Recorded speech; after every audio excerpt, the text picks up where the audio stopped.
Welcome to Wise Beyond Bitcoin, where you come for the crypto neo news, education, opportunities. My name is Lucas. My name is Ryan. And speaking of opportunities, you know we love to share with you the latest and greatest alfalfa to feed your hunger for knowledge and learning what's going on in blockchain. This is a home of research and doing your own research. It's not financial advice, medical advice, marital advice, commercial advice, legal advice. You go elsewhere for that. You come here for entertainment, education. I think you do. If you do, subscribe, notification bell. That helps us and that helps you. What else we got? We have playlists. So what do you come to learn about? You come to learn about how to get involved. We've got DeFi tutorials. If you've heard about decentralized finance, you'd like to start learning about Web 3.0, how to start your crypto journey, how to get a Web 3.0 wallet, sending, receiving, picking validators, supporting networks, what that means, how to do it. We've got it all here, but we also like to talk about what's going on in the world, because blockchain is just one technology. It's a new technology emerging in a market that's being integrated in so many other sectors in the economy at large, that's how Ryan and I met studying economics, and that's where our passion is. And we hope to be able to share that love and passion with you, because blockchain is exciting times. It's really infiltrating supply chain, identity, monetary systems, go down the line. I mean, data storage, there are so many markets to be affected, and it's fun covering the latest developments. That's what alfalfa is all about. But we also talk about airdrops and opportunities within crypto. So one of the financial advice. Yeah, right. Not financial advice. One of the protocols that we've covered for a long time, one of the networks that we enjoy to cover because of its innovation in the space, is Secret Network. And we do that because of its privacy smart contract solution, recognizing that that's a huge, huge utility and pink elephant in the room, whether it's NFTs, we've got a playlist on secret NFTs or other things. But another protocol that's huge in DeFi, blockchain, and Secret Network that we've been covering and following their developments, Shade Protocol. We've got some old videos, but this is a new Shade video because we've got some special alfalfa drops to share. You're going to get it here. So I hope you enjoy. But if you're new and you want to learn a little bit more about Shade, we'll tell you a little bit about right now. What is it? That's right. Well, Shade Protocol, there's a few things they're launching. It's going to be they're going to have a swap. There's going to be Shade bonds. But before we get into all that, the first place you start is just understanding one of their main products, which is called Silk. Silk is a stablecoin. What stands out about Silk is that it has privacy at the forefront, right? So it's the only stablecoin that has this ability to for privacy, to keep your data private.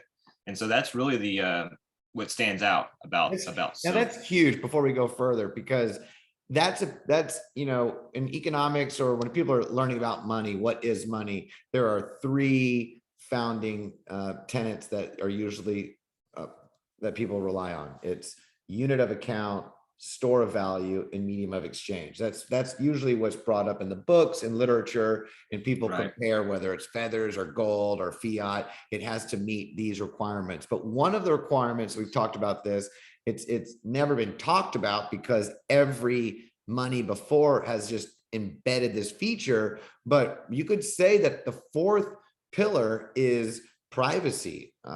Every money up until this point has had the feature of allowing anyone, any group of people, any two people, to be able to make exchanges with each other without anonymously, without having to announce to the world what their exchange is and why. And this has been that's every hand-to-hand money, whether it was a coin or a bill or anything like that, or a seashell. You're right, it had that embedded, that privacy element. And it was because of the fact that once the exchange was made, there was no systems of tracking any of that stuff. Right now, of course, checking accounts and debit cards are different, but those are built on top of a layer of paper money that is relatively private and to many degrees, right? So you're right that that crypto, Bitcoin, digital money, that it's kind of it's made some big strides in innovating. You know, we're taking, you know, we're seeing a way of programming using rules and code to program things that otherwise would have been left to the authorities or some managers to figure out. So that's a big step Where you forward, have right? moral hazard and miscalculation, which is the benefits of Sure. this automated, system.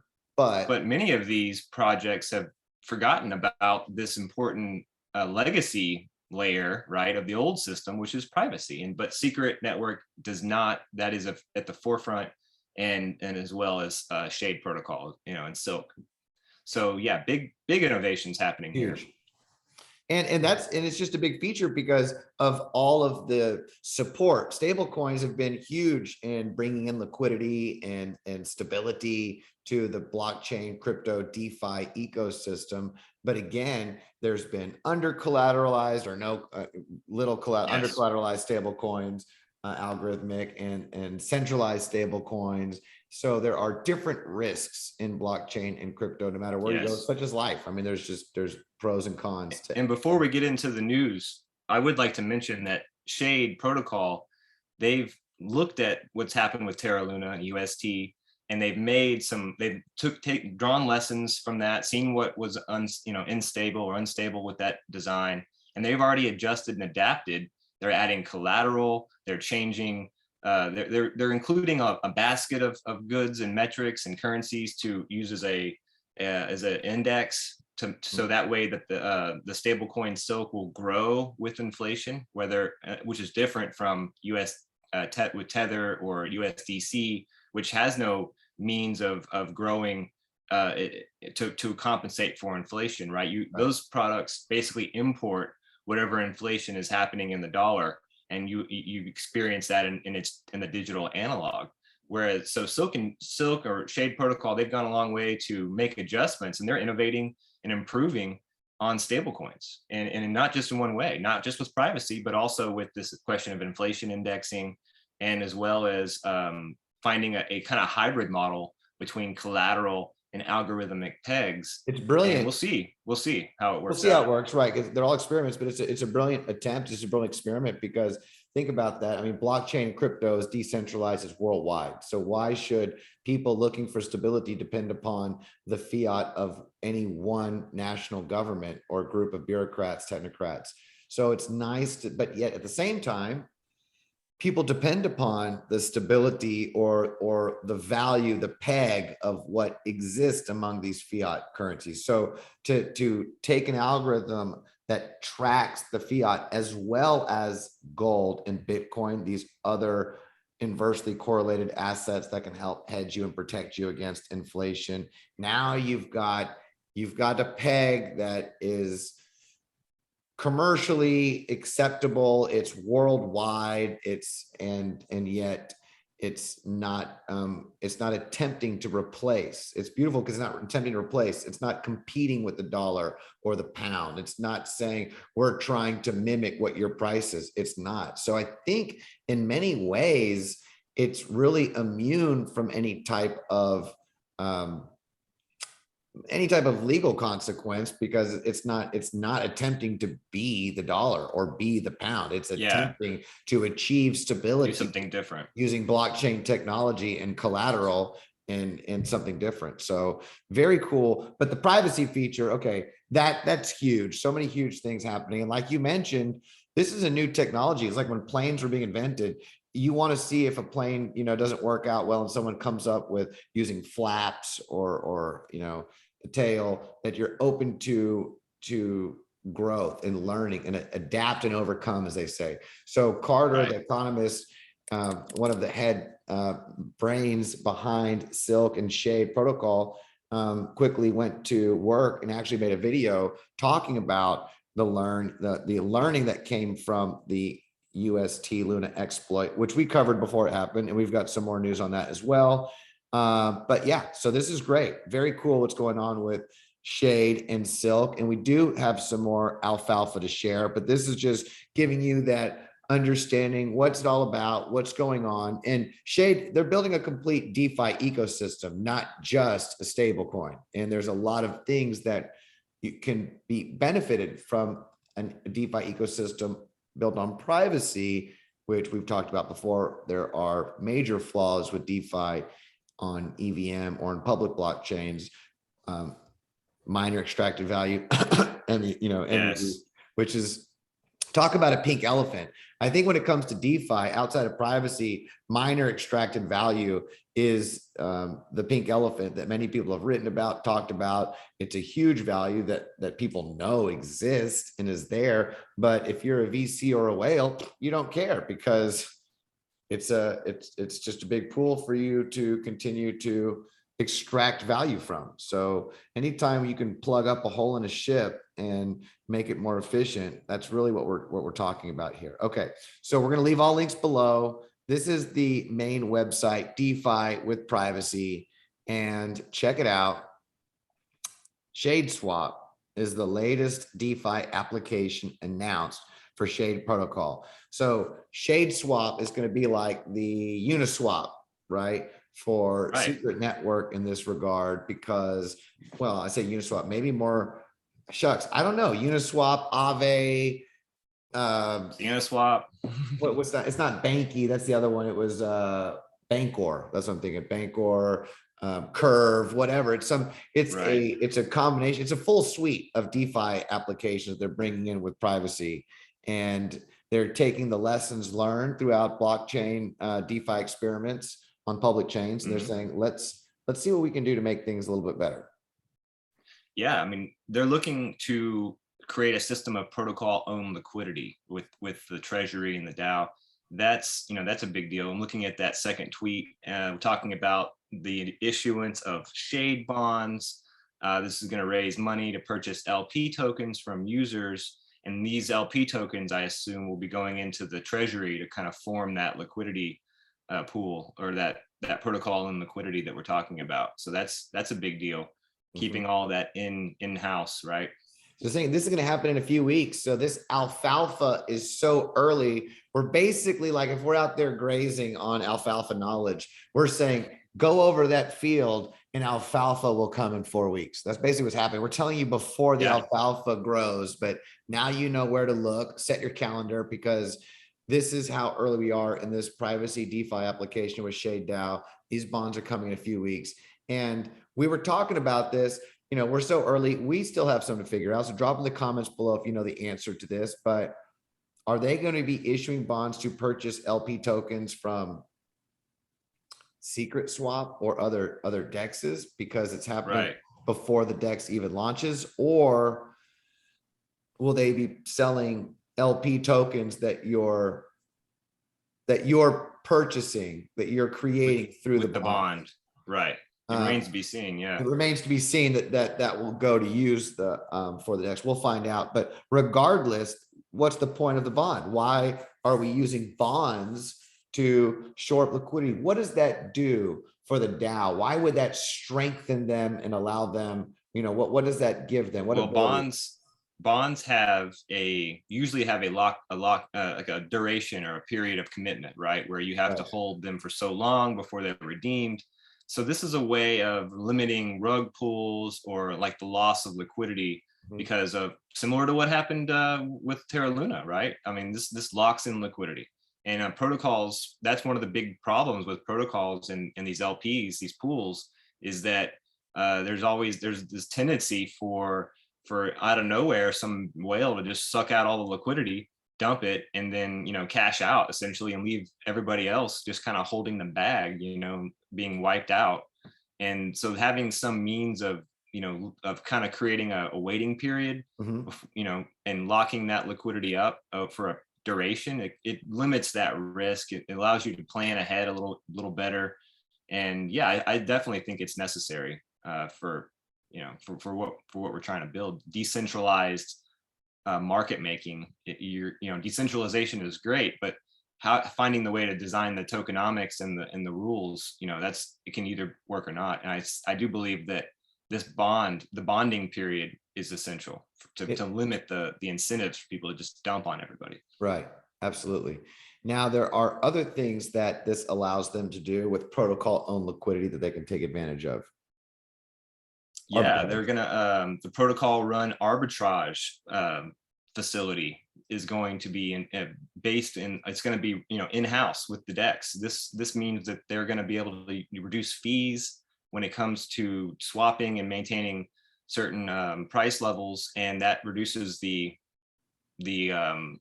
margin, right? Which makes it where other players would have, you know, they don't have that option. So they have higher fees, and the profitability ranges that they need are reduced, right? So it's kind of a way of cutting out some of the fat right there, and but they're able to take, efficient. They're able to take the arbitrage. They're able to acquire feeless from feeless swaps in-house and add it to the DAOs. So what they're saying is we're locking up with bonds. We're able to use this liquidity to generate more, basically, right? To add more liquidity and then fund the treasury with absolutely. that. And then this is even better. I mean, we kind of already talked about it, but we didn't talk about the integration. I mean, this is very neat. Yes, right. Silk is they have their own in-house native integrated stablecoin, which means that the fees collected in their over collateralized design goes right back to the DAO, and, you know, feeds into the liquidity that they already have. So very neat. I mean, well, let's just talk about very neat. I mean, you have DeFi, you have swaps. It's built on privacy, which means there's not this big public ledger where VCs, whales can front run and extract value. So it's actually a healthy, this is like one of the healthiest decentralized finance environments for people to experiment and to come into and to work with. So which you can't do without privacy. But then you've got the Silk stablecoin, which it has the collateralizations over collateralized. So you don't have the same risks that you do with things like Luna UST. It's not a centralized audited company maintaining a peg like USDT, or I think even USDC Circle, these other centralized companies.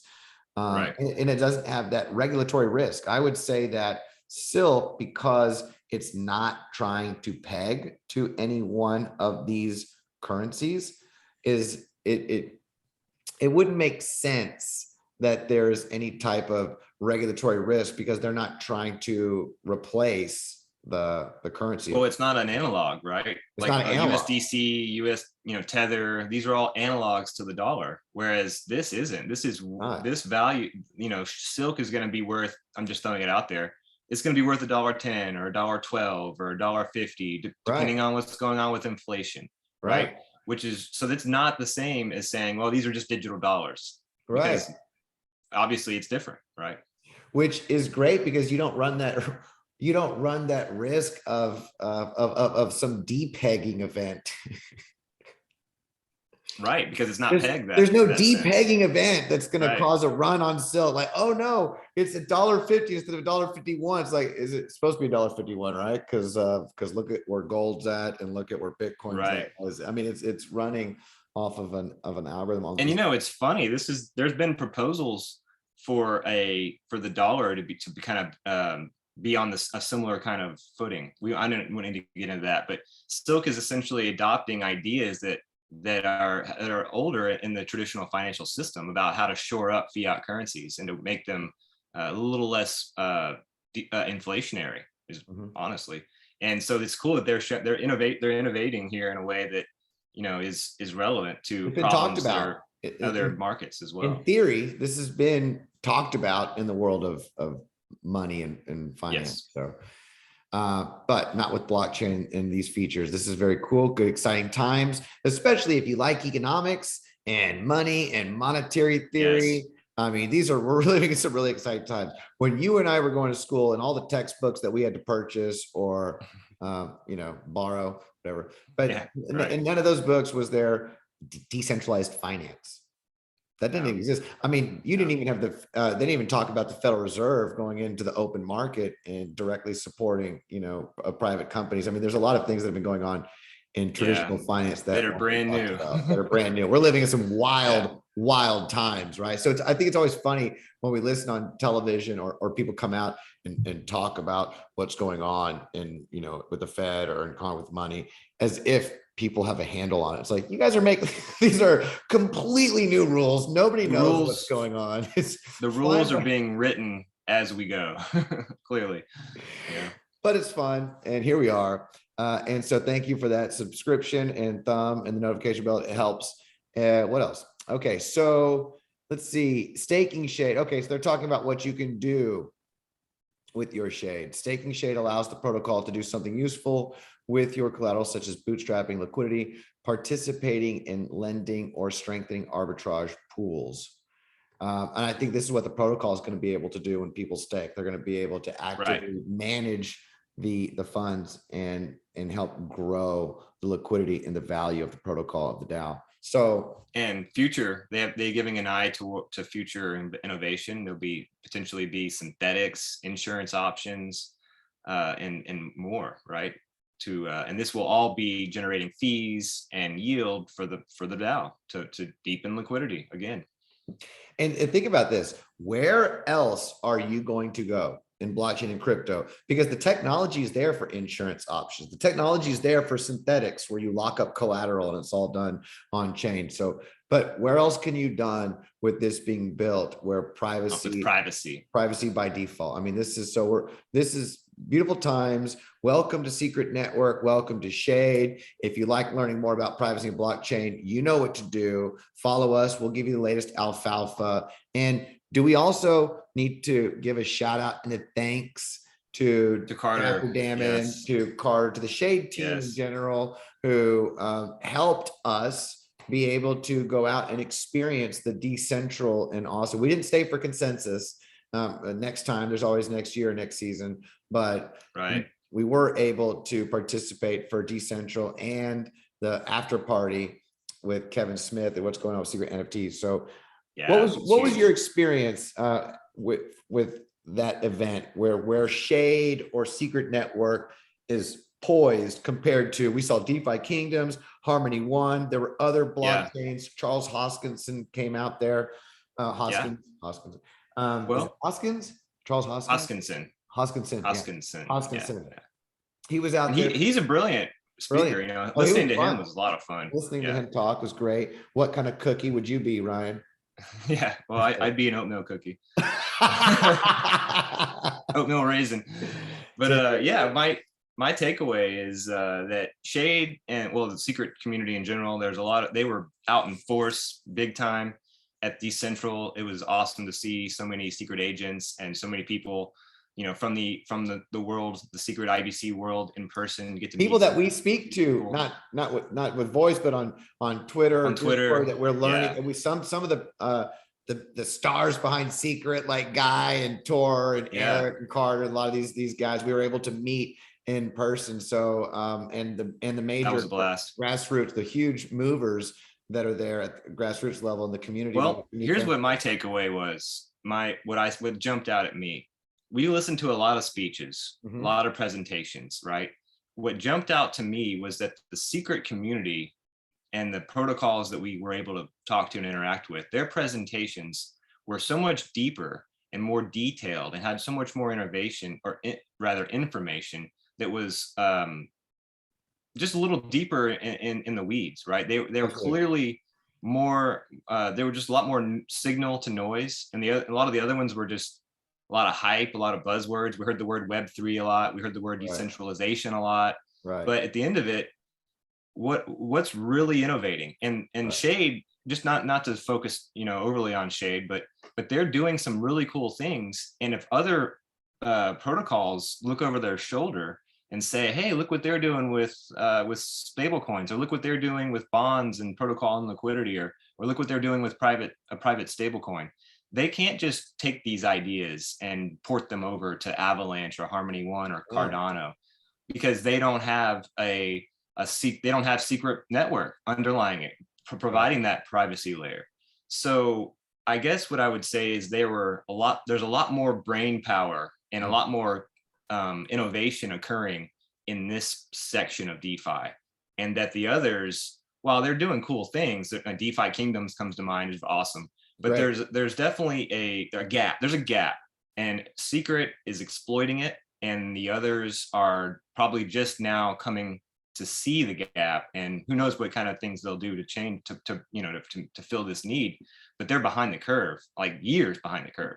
Really, And it's exciting to witness it, because we're listening to other people talk about NFTs and art and music in the industry, and none of them were aware that secret NFTs, that you can do all of that and more plus on Secret Network. And yeah. Tor gave a brilliant, just a beautiful presentation on Secret Network and the NFTs specifically, because that's very popular right now, and breaking down for people how versatile and the utility behind Secret Network, Secret NFTs. So, which is one of the reasons why we like to cover it a lot. Also, wherever there's innovation happening, and we like to share that, this is education, research, operation that we have that we're building on. We love to learn and share that with you. I think that this is the meat, the bulk of what we wanted to share. Oh, wait, hold on a second. Let's watch the video real fast. And we'll also talk about where to get Shade, right? Because that's important. Yeah. Okay. Well, we'll leave all links below. And of course, we've got a YouTube playlist. We already talked about how to get your wallet and secret. So if you're new to that, you can at least check that out. But if you want to know, Secret Swap right now, hook up your wallet and you can actually swap your S Secret for Shade and stock up on Shade right now. It's that simple. So all the links will be left below. But let's check out. This is the latest alfalfa from the Shade community. Let's take a look at what's going on here.